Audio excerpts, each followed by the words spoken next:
Police ಇಲಾಖೆಯಿಂದ ಬೆಳಗಾವಿ ಸಂಗೊಳ್ಳಿ ರಾಯಣ್ಣ ಪ್ರಥಮ ದರ್ಜೆ ಪದವಿ ಕಾಲೇಜಿನಲ್ಲಿಂದು ಆಯೋಜಿಸಿದ್ದ ಮಾದಕ ವಸ್ತುಗಳ ದುಷ್ಪರಿಣಾಮ ಕುರಿತು ಜಾಗೃತಿ ಮೂಡಿಸುವ ಬೇಡ್ ಬ್ರೋ ಅಭಿಯಾನಕ್ಕೆ ಲೋಕೋಪಯೋಗಿ ಸಚಿವ ಸತೀಶ್ ಜಾರಕಿಹೊಳಿ ಉದ್ಘಾಟಿಸಿದರು.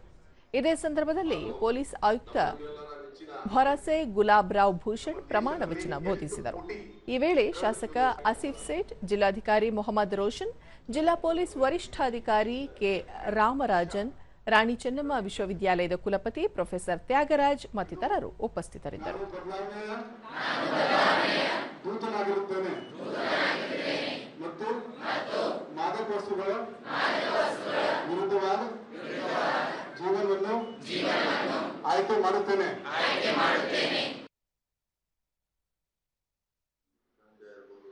ಬಳಿಕ ಸತೀಶ್ ಜಾರಕಿಹೊಳಿ ಬೇಡ ಬ್ರೋ ಅಭಿಯಾನದಲ್ಲಿ ದೇಶದಲ್ಲಿ ಮಾದಕ ವಸ್ತುಗಳ ಸೇವನೆ ತಡೆಯಲು ಜಾಗೃತಿ ಮೂಡಿಸಲಾಗುತ್ತಿದ್ದು, ಮಾದಕ ವಸ್ತು ಸೇವನೆಗೆ ಕಡಿವಾಣ ಹಾಕಲು ಅಬಕಾರಿ ಇಲಾಖೆ ಹಾಗೂ ಪೊಲೀಸ್ ಇಲಾಖೆ ಕೈಜೋಡಿಸಿ ಕೆಲಸ ಮಾಡಬೇಕಿದೆ ಎಂದರು.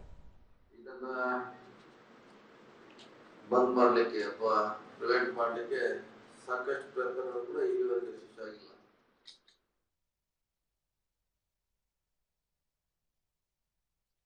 ಮೊಹಮ್ಮದ್ ರೋಷನ್, ಯುವ ಜನತೆ ಯಾರಿಗೂ ಹೆದರದೆ ಮಾದಕ ವಸ್ತು ಸೇವನೆ ಮಾಡುತ್ತಿರುವುದು ದುರದೃಷ್ಟಕರ ಸಂಗತಿ ಎಂದು ಹೇಳಿದರು.